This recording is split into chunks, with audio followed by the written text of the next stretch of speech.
Good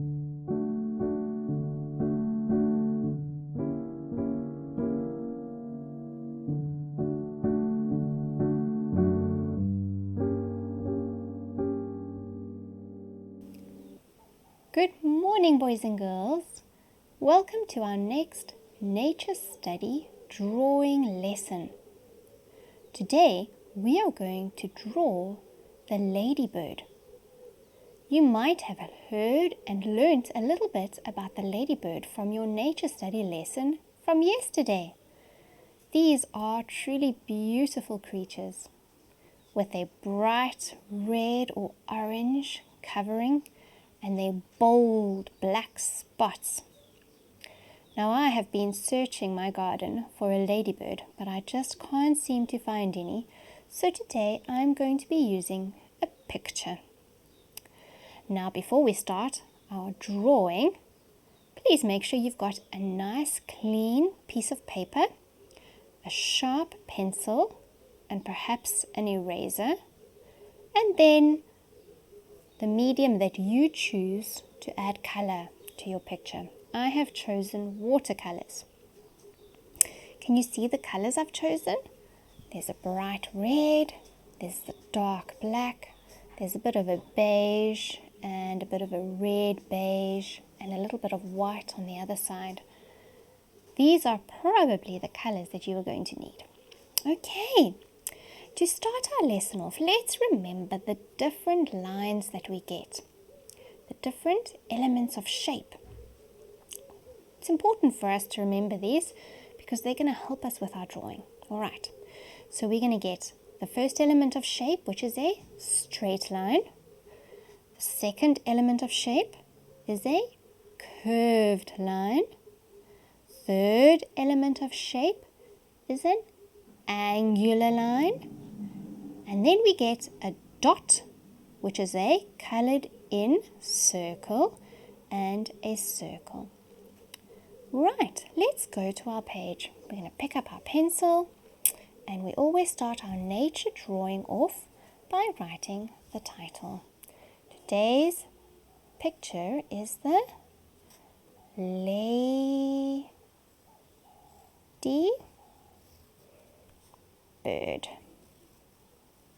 Sometimes you call her the ladybug. It's completely up to you what you call her. Right, we are going to draw in the center of our page. Maybe you can use your finger and point to the center. Here is my center of my page. Now, in the center of your page, we are going to start with a curved line. Support your page with your other hand and start your picture with a nice curved line. Can you see my curved line? That is going to be the outer part of her forewing. Now this little ladybird has got beautiful bird wings. And now we're going to use a typically straight line with a slight curve at the end of it to round her wing off. So straightish with a bit of a curve at the end and close. You should almost have a dome-shaped form in front of you. Alright, now we're going to draw what almost looks like an oval. We're going to start where we started with our curved line, and we are going to end at this point here. Can you see these two dots?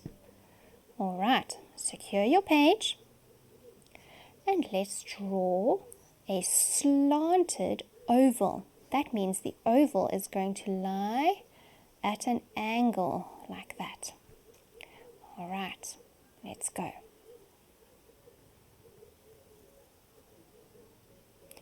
There's my slanted oval shape, which is connected on these 2 points. Now, because the ladybird is an insect, we know that she has got how many legs? 6 legs. That is the defining characteristic of an insect. we're going to draw the forelegs, which means they're in the front. Now, similar to the spider, her little legs are divided into segments.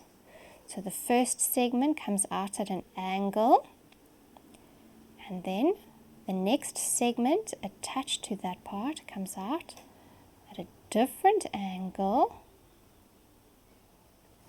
and then the third segment goes in the opposite direction with little tiny toes. Her middle leg is very similar. It comes out the first segment, then it goes at an angle, and then it goes at another angle with her front little toes. Now don't forget she's got a back leg, and this one's different.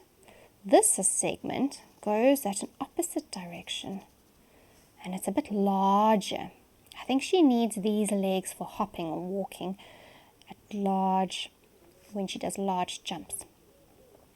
The second part of this leg, the second segment, comes down, and the third segment also with little toes. Right, let's count her legs and see how many she has.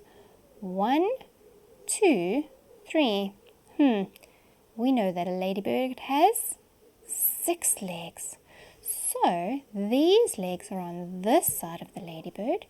We're going to give the impression of her legs on the other side. So very carefully, we're going to draw the back legs.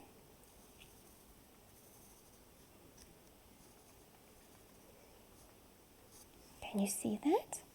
And then this one, they come on the other side.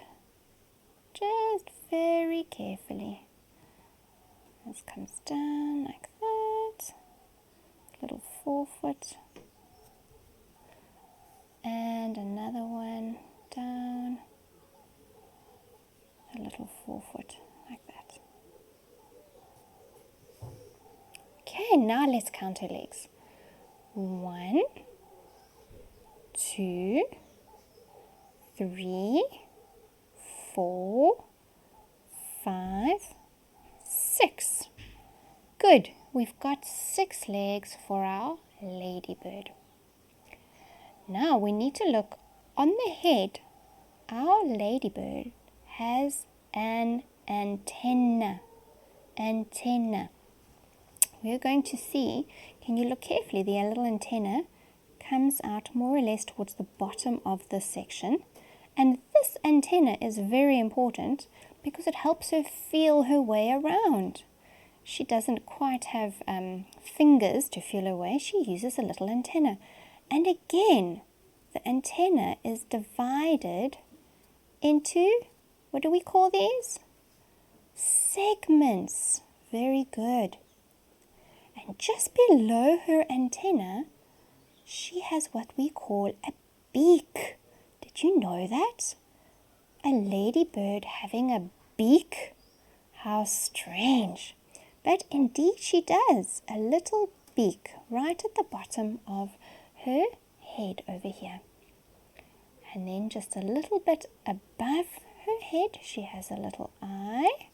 So you can draw her little eye in there. And then what looks like a helmet, she's got a bit of a head covering. It comes up, and this is a lighter section, and then this is all dark. This is her head covering. How clever. All right.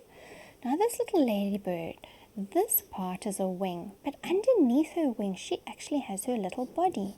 So we're going to very carefully draw in a little section which is darker that goes under her body, and then comes up and it connects these two little parts quite smoothly like that.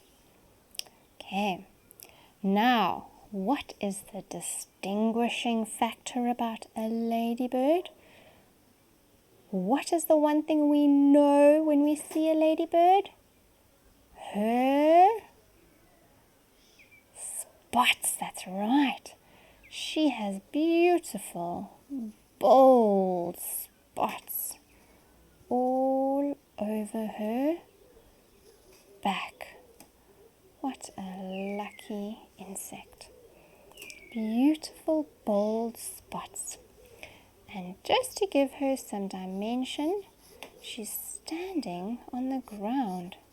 I wonder what she's doing. Maybe she's stalking prey. Here she's standing on the ground. And we're not actually going to add color to the ground. It's just to give the impression that she has got dimension. All right. Boys and girls, do you think it's time for us to start adding color? I think so. So we've got to be very careful because we're working with black. Now black is a very strong color and it can ruin your picture if you're not careful. So we want to work carefully and slowly. All right. First of all, we're going to take our paintbrush and let's add color to our little legs. Now the legs are not entirely black. They are dark, but they are actually a lightish sort of reddish brown color. So we're going to mix these two nicely and we're going to add a bit of color to our legs very carefully. I wonder if this is dark enough. I might just add a little bit of dark black over there just to get it darker. A bit of water. So you don't need a lot of paint when you're working with watercolors, just gentle. And then we very gently add color to our little legs. Very carefully. Remember the little segments. There we go.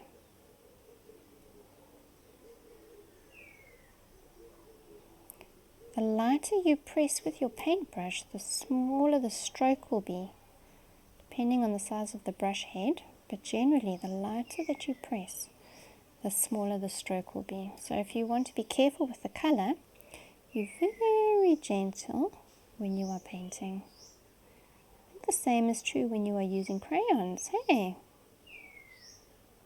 Okay, there's her little leggies. Such beautiful legs that she uses to get around with. Okay.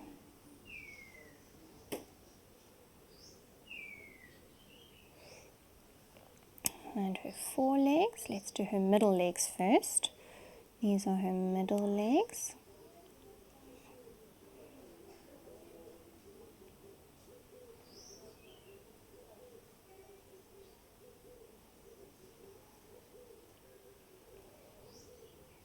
Oh, she is starting to look lovely. Some color on her. And you'll see as these watercolors dry, so the color lightens a little bit. So it won't be as dark as what it is originally when you put the color on. Watercolors are one of my favorite art mediums.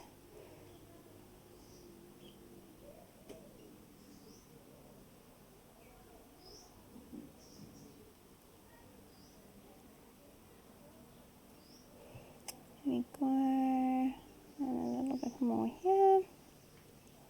So forearms. Okay. Now that we've done her legs, we can move on to her head. Now her head is interesting in that it is quite dark, so using black is probably going to be a good option. But before we use the black, we're going to paint this little section here, which is actually just before her head starts. Her head is quite a unique little structure. Tiny little section over here, and then this part is like a helmet on her. So we're going to add a little bit of white over here. Now it's not pure white. It's actually got a little bit of cream in it, or it looks creamy. So I'm going to add a dash of brown to it. Just a dash, just to make it a little bit creamier. There we go. And then we're going to take the white, and this white actually comes on here. There we go. Now white is such a lovely addition to any artwork because you can use it to add light. So for example, if her little leggies are standing in the light, they will have a bit of light shone on them. And you can actually then emphasize that by taking just a little bit of white and adding it to her legs. Can you see there? It's hardly anything, but it just adds a little bit of light, as if the light is shining on her. There we go. Okay, and she's got some white on the top of her. And then, strange enough, she's also got two little white spots on the top of her back here. Don't know if you can see them, but they are here. And then she's got a little bit of light shining on the top of her shell here. So let's add some white over here. Okay, just to give her the impression that she's standing in the sun and she's enjoying her time in the sun. Okay, now we're going to take the black. We've got to be very careful because it's a dark color. We're going to take some black on our brush. Very carefully, we're going to add a bit of black to this helmet section on the top of her head. You see there? Very carefully. We don't want it to mix too much and run. That's the danger with watercolors, is if you don't let them dry properly, then they run. And oh, can you see there? It's starting to run a little bit, so we've got to be very careful. And then we can add a bit of dark here to her eye. There we go. And a little bit. So her antennas are actually brown, but her beak is dark. So we can add some dark to her beak. There we go. Okay, we'll come back to the black just now. We're going to just add some brown to her antenna. A little bit of brown, not too much. We don't want it too watery. And a little bit of brown. There we go, to her antenna. Okay, and now, boys and girls, the fun part of adding the beautiful crimson or red to her shell. Oh, she's going to be beautiful. Right, let's start. So, although her shell is going to be red, there are different shades of red that you will see on her shell. If you look carefully on a ladybird, what does her shell look like? Is it a rough sort of shell, or is it a smooth, shiny shell? It's a smooth, shiny shell, hey? It's a beautiful, smooth, it's almost like, it almost looks like it's got water on it. It's that reflective, hey? So here we've got her beautiful shell, or the wing with the little shell covering. There we go, and that's the part where the sun is shining on her, and those are her spots and her little white dot over there. And it comes down. Oh, and she's got such a lovely bright little section here. Not too much paint. If you add too much paint, the paper also starts to buckle, and we don't want that. Okay, and then she comes down, the red. We can add red all over here. Here we go.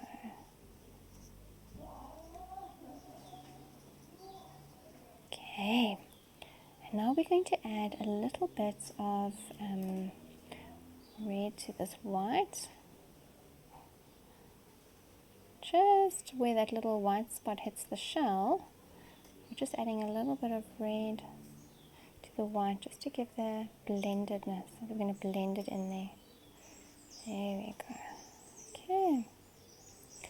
And over here where the different areas are where it's a bit lighter. Okay, now we're going to add the black to the spots, and then we are almost done with our ladybird. Let's get a little bit of black. Sure, these are bold, bold spots. As bold as they can be.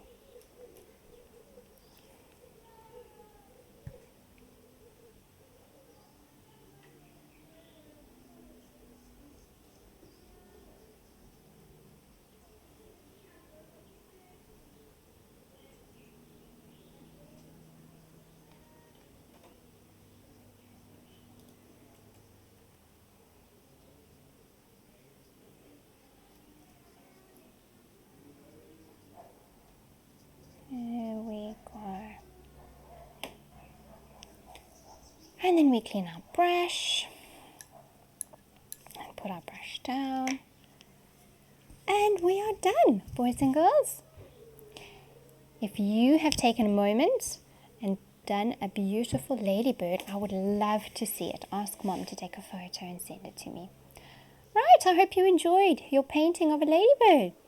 And I do hope you find one in your garden if you can. Please take a photo and send me. All right, boys and girls, have a lovely afternoon. Bye.